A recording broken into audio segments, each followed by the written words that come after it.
Each bite of this apple strudel recipe takes me back to my childhood, and I want to share it with you as I am sure you're gonna love it.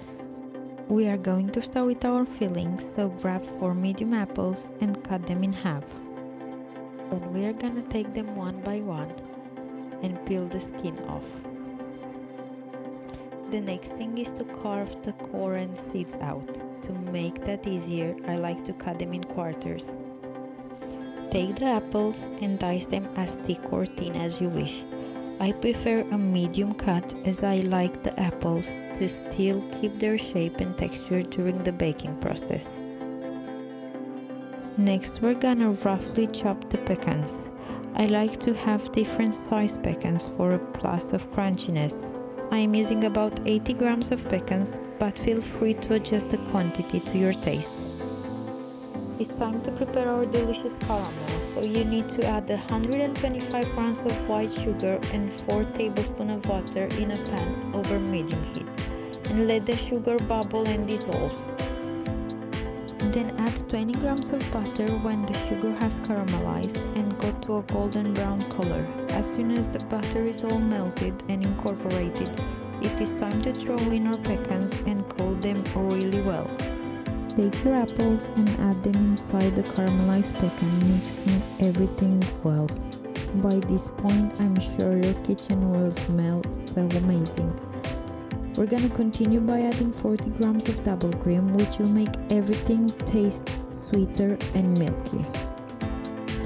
After a few minutes, you'll need to move your mix to a bowl and let it cool until it gets to room temperature. Once our filling cooled off, we can take a puff pastry sheet and start to spread the mix on half of it. I added some of that caramel sauce as I like my strudel to be moist, but you can strain the mix if you prefer a drier inside. Close everything off as I'm doing, making sure the ends are also sealed well. Add some of that caramel sauce you have left on top and use a brush to spread it everywhere. This will give a golden brown color to our strudel. Bake it in the preheated oven for 30 minutes at 160 degrees. Keep in mind that the crushed caramel sauce will quickly become brown, but you will need to wait for the puff pastry and filling to bake also. Once it's out of the oven and still warm, you can serve it. Just take a look at this piece of pie, which is soft, sweet and nutty on the inside, while so crunchy on the outside. It is a mix of flavors and texture, which I'm sure you will love. Thank you so much for watching, and remember to subscribe to my channel for more delicious recipes.